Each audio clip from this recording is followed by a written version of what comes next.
Salut à tous mes abonnés, juste pour vous dire, flash info les gars, l'attaquant Marmuz Théo va quitter le FC Annecy cet été pour le FC Grenoble. Il vient de quitter son contrat, il vient de le rompre en gros. Donc les gars, voilà, info sûre, je vous l'ai dit, Monsieur Marmuz Théo va quitter le club d'Annecy cet été de son plein gré et j'ai des sources sûres. Allez, bonne journée à tous mes abonnés.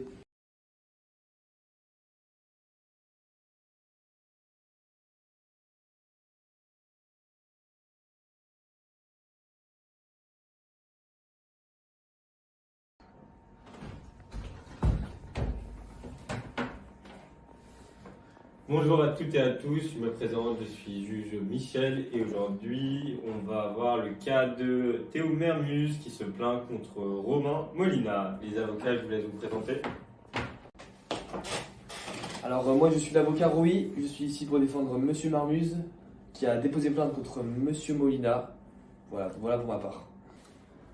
Alors pour ma part je suis Monsieur Renevet, avocat de Monsieur Molina qui n'est malheureusement pas là aujourd'hui pour des raisons personnelles.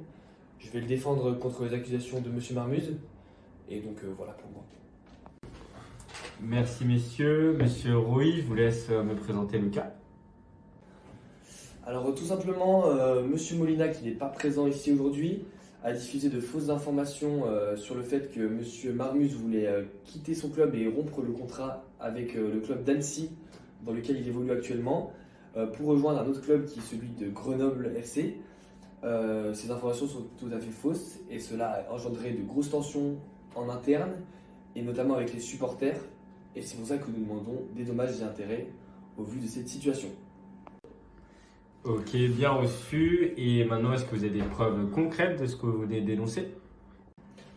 Donc oui, nous avons envoyé beaucoup de mails, de preuves et de vidéos en vue de la situation actuelle où les supporters scandaient le nom de Théo d'une mauvaise manière. Théo, je le rappelle, a manqué 10 matchs dans la saison d'affilée à cause de cette affaire. Et donc si vous me le permettez, j'aimerais bien que Théo aille témoigner à la barre. Théo, est-ce que déjà monsieur le juge, Théo pourrait aller parler à la barre? Oui, bien sûr. Allez Théo, si ça ne dérange pas, parce que ce serait très important je pense. Tout d'abord, bonjour monsieur le juge. Je voulais que vous sachiez que je prends cette affaire très à cœur. D'une part parce que ça fait presque 10 ans que je suis dans le club FC Annecy et qu'à aucun moment j'ai songé à rejoindre le FC Grenoble comme le dit si bien monsieur Molina. De plus, à cause de ces fausses informations, j'ai perdu deux de mes sponsors les plus importants et cela a eu une incidence très importante sur ma baisse de revenus. De plus, certaines personnes s'attaquent à ma famille sur les réseaux avec des insultes. C'est pourquoi je demande des dommages et intérêts afin de combler ce manque de revenus. Merci pour ce témoignage, je vous laisse vous réinstaller.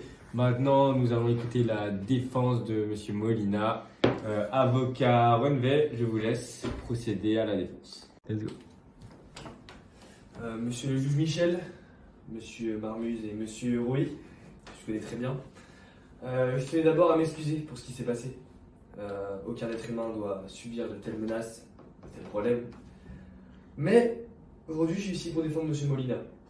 Monsieur Molina a tout simplement fait une vidéo YouTube pour informer ses abonnés sur un transfert qui aurait pu être très important. Il a eu des sources qui, sur le moment, pensaient être vraies. Donc, Monsieur Molina n'a jamais voulu vous faire de mal. Je tenais à vous le rappeler. Et moi, je vous retourne la question. Pourquoi agresser Monsieur Molina qui a tout simplement essayé de faire une vidéo pour informer des abonnés fidèles? Pourquoi ne pas avoir accusé des faux supporters de vous avoir injurié, de vous avoir insulté? Pourquoi ne pas avoir accusé votre entraîneur de ne vous avoir pas cru et de vous avoir fait rater autant de matchs? C'est ce que je me demande. Monsieur Molina est aujourd'hui très malade. Il se sent pas bien en ce moment à cause de cette affaire. Monsieur Molina est dans un état similaire au vôtre. Et je pense que tous les deux, vous devriez ne pas avoir de problème par rapport à ça. Et je pense que la plainte est déposée à la mauvaise personne. C'est pour ça que je demande, monsieur le juge, de bien réfléchir à votre réflexion et à votre décision. Et de prendre la bonne décision. Merci. Ok, merci. Il me semble que l'attaque veut rajouter quelque chose. On vous écoute. J'entends ce que vous dites, monsieur Renevet. Mais moi, ce que je me demande, c'est comment on peut parler à la place de quelqu'un d'autre, surtout quand on sait que M. Molina a énormément d'autorité et que la plupart des informations qu'il va donner à ses abonnés seront crues. Et comment on peut donner une information alors que celle-ci est faible. Mon client, M. Marmuse, n'a jamais annoncé ni à ses proches, ni à ses membres d'équipe, ni à ses médias qu'il voulait quitter le club. Et vous avez donné des informations, je dirais, aléatoires à vos abonnés. Ok, merci beaucoup. Il me semble que cette fois-ci, la défense veut rajouter quelque chose. Bien sûr, nous entendons ce que vous dites, mais ici nous plaidons la liberté d'expression. Monsieur Molina est un journaliste qui a beaucoup de sources, souvent fiables. Aujourd'hui, il s'avère que sa source était peut-être fausse, d'après ce que vous nous dites. Mais jamais nous avons eu l'intention de divulguer des autres informations sur votre comportement ou votre vie personnelle. Ce n'est juste une information de transfert. Et j'espère que monsieur le juge prendra en compte ceci et que la liberté d'expression est une des grandes valeurs de la France, surtout pour les journalistes. Merci beaucoup pour toutes vos informations. Nous allons analyser tout ça en profondeur et je reviens vers vous dans 30 minutes avec le verdict. Rebonjour, désolé pour le retard, ça prend un peu plus longtemps que prévu, mais nous avons analysé toutes les preuves, notamment celles envoyées par Romain Molina sur son contact qui lui a transmis cette rumeur, qui en soi n'était pas une rumeur selon lui. Et après avoir analysé toutes les informations qui ont été données par ce contact, on a conclu que 50% des informations données sont avérées fausses et ont été publiées sur sa chaîne YouTube, ce qui est énorme. Nous voulons faire que ce procès soit un des premiers en France contre la diffamation des rumeurs de transfert. On a également vu que effectivement ces deux partenaires ont quitté M. Mermoz vis-à-vis de sa notoriété, sa baisse de notoriété vis-à-vis des supporters du club. Il est important pour nous de rétablir la vérité et que dès demain, finalement, il puisse renouer un lien avec le club, en rejouer, redevenir un joueur majeur et retrouver un bon lien avec les supporters, mais également avec des futurs partenaires. Et nous pensons que Romain Molina devrait être conscient des enjeux et de sa notoriété. C'est pour cela que 50 000 € de dommages et intérêts seront accordés à M. Mermoz et devront être versés par Romain Molina. Le procès est clos.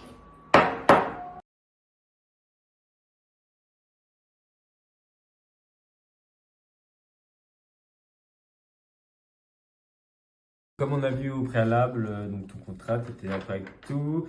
Et juste pour revenir, donc je vous avais demandé pour les primes des essais, si tu marques 15 essais au cours de la saison, tu te verras reverser 50 000 €. Je te laisse signer ici. Parfait. Bonjour, je suis le juge Bacher, je suis ici pour le cas Théo Katé contre Versailles Rugby. Je vais vous asseoir. Dans un premier temps, je vais laisser tous les avocats se présenter s'il vous plaît.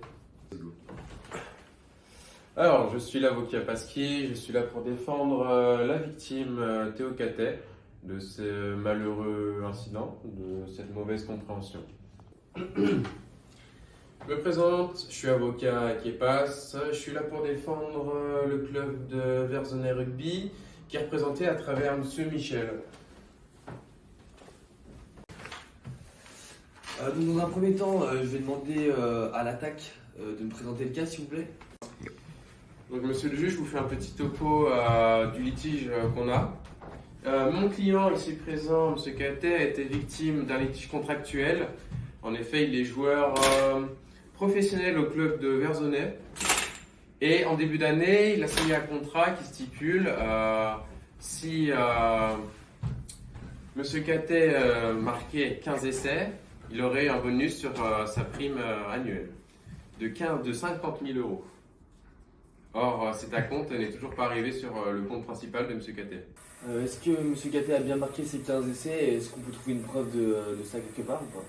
Oui, monsieur le juge, on vous a envoyé tous les documents qui attestaient des 17 essais de M. Katé. C'est des documents officiels du club. Dessus, vous y retrouverez des photos et des vidéos, ainsi que les feuilles de match. Oui, effectivement, on a tout reçu et ça atteste de la preuve que Théo Katé avait marqué plus de 15 essais. Merci bien. Qu'est-ce que le clan de l'accusé a à dire pour se défendre? Oui, effectivement. Le club n'a pas versé la prime qui était due à M. Catet sur son compte, principalement par le fait qu'il n'a pas été, comment dire, dans l'éthique du sport. En effet, il n'a pas respecté les valeurs du club, alors qu'elles étaient bien sûr stipulées tout en haut du contrat. Est-ce que vous pouvez m'expliquer qu'est-ce que Théo a fait pour ne pas respecter les valeurs et l'éthique du club, s'il vous plaît? Mais oui, totalement, monsieur le juge. Sur sa saison régulière, donc c'est-à-dire un total de 26 matchs, monsieur Catet a quand même reçu 8 cartons jaunes et 2 cartons rouges, dont un carton rouge qui a été provoqué par des insultes vers l'arbitre, diffusées à la télé en direct. Et donc ce comportement inapproprié a nuit forcément au club de mon client ici présent. Et c'est donc pour ça qu'on n'a pas versé cet acompte. C'est tout simple. Donc dans un premier temps, on va laisser venir Monsieur Théo Catet derrière la barre pour témoigner, s'il vous plaît. Donc, monsieur le juge, déjà, je tiens à vous dire que j'ai un amour profond pour ce club. Ça fait notamment 15 ans que j'y suis. J'ai fait mes débuts dans ce club. Donc, en plus, j'ai pas enfreint délibérément les règles. Mes 2 cartons rouges, c'est des accidents. Ça arrive notamment souvent au rugby. J'ai des collègues qui, eux, ont reçu leur prime alors qu'ils avaient commis des cartons rouges ou des cartons jaunes.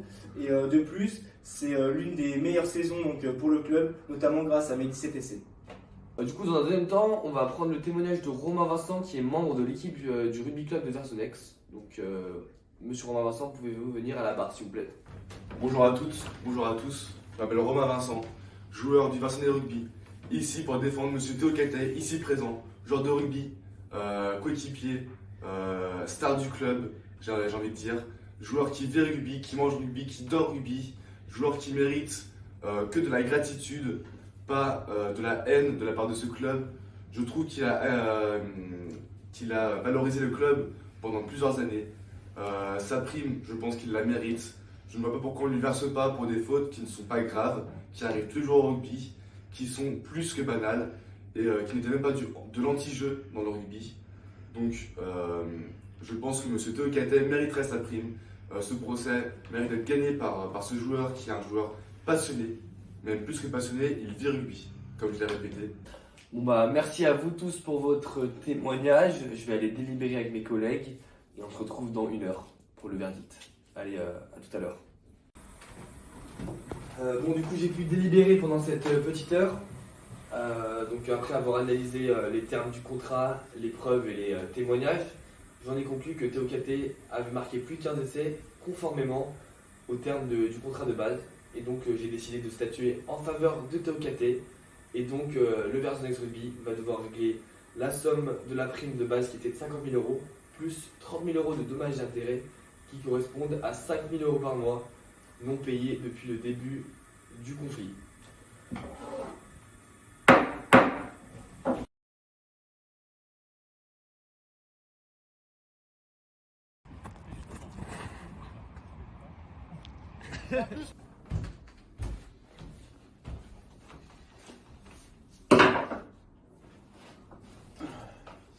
Je suis le juge Monsieur Pasquier. Les avocats, je vous laisse vous présenter. Bonjour monsieur le juge, je me présente, monsieur Catet. Je suis ici pour défendre mon client, Paolo Michel. Bonjour, je suis l'avocat M. Michel et je suis ici pour défendre M. Macher. Monsieur Catet, pouvez-vous nous présenter l'objet de votre plainte? Je suis ici pour défendre donc, mon client Paolo Michel qui a été victime d'un tac à la cheville lui causant une fracture de la part du joueur Luc Macher lors d'un match de football. Cette fracture a causé l'arrêt du poste de Paolo qui était coach de tennis et a même entraîné une dépression donc, de la part de mon client. De plus, Paolo reconnaît que Luc a eu un comportement négligent et inadapté à la situation et qu'il aurait dû être conscient de ses actes. Auriez-vous des preuves de cette blessure et de ces pertes financières? Nous avons transmis donc les rapports médicaux détaillés confirmant la fracture de Paolo ainsi que les conséquences liées à celle-ci. Et quelle est votre réclamation? Je réclame des dommages et intérêts liés à l'arrêt donc, de travail ainsi que la perte donc, de qualité de vie liée à la fracture pour mon client. Faites entrer le témoin, Alexis Malouet, collègue de Monsieur Michel. Bonjour, je suis Alexis Mollouet, collègue de Paolo. Depuis que Paolo il a eu cette blessure, c'est plus le même. On ne le voit plus comme avant. Avant, il prenait du plaisir à venir entraîner. Il jouait avec les joueurs, avec ses joueurs qui entraînaient. Maintenant, il ne peut plus le faire. Donc, il n'est plus avec eux sur le terrain, il est juste sur le côté. Donc, il n'arrive plus à se retrouver comme avant dans ce qu'il aimait. Certes, il a eu ses 6 mois d'arrêt, mais bon, ça ne lui suffit même pas au final, puisque sa blessure est encore là. Donc là, il est obligé de venir travailler comme il le peut. Et voilà, comme j'ai dit, il ne se retrouve pas. Donc pour moi, voilà, il doit gagner ce procès. Il doit y avoir indemnité, déjà financière, mais ça ne suffira pas, c'est clair. Donc voilà, j'espère que déjà il gagnera ce procès. Merci Monsieur Malouet de votre témoignage. Nous allons passer maintenant au témoignage suivant. Monsieur Michel, à vous. Bonjour à tous, merci d'être là et de m'écouter.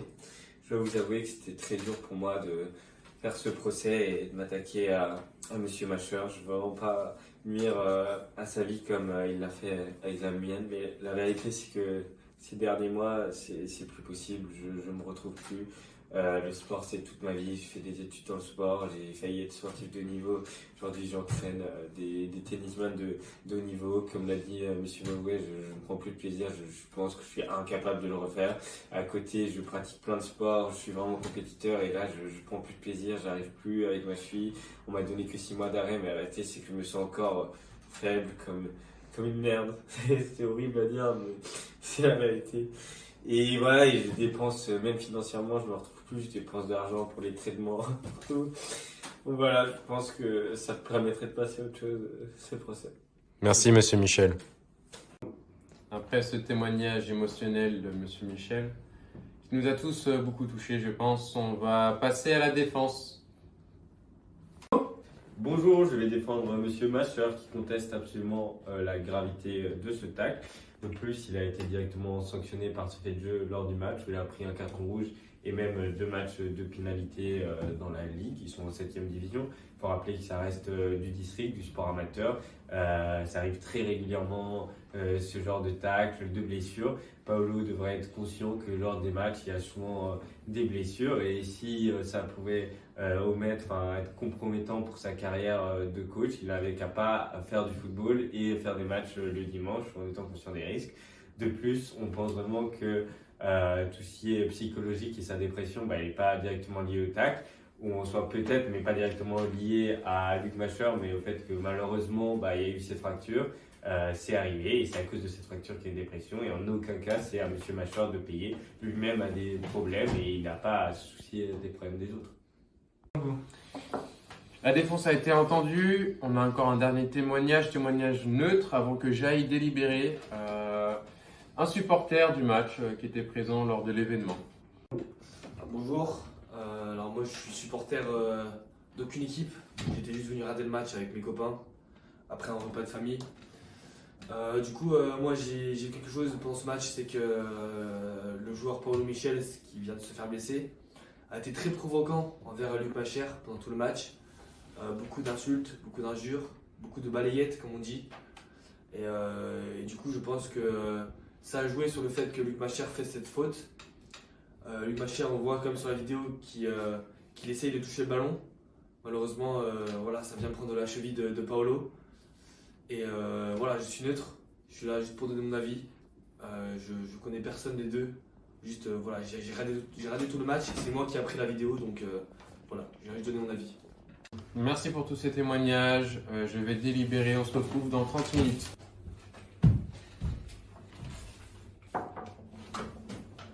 Après délibération, je juge Monsieur Macher responsable de la blessure de Monsieur Michel. Il va devoir donc payer une somme s'élevant à 2500 € pour les frais médicaux. Cependant, ces frais vont s'arrêter là puisque M. Macher n'est pas responsable des troubles psychologiques de M. Michel.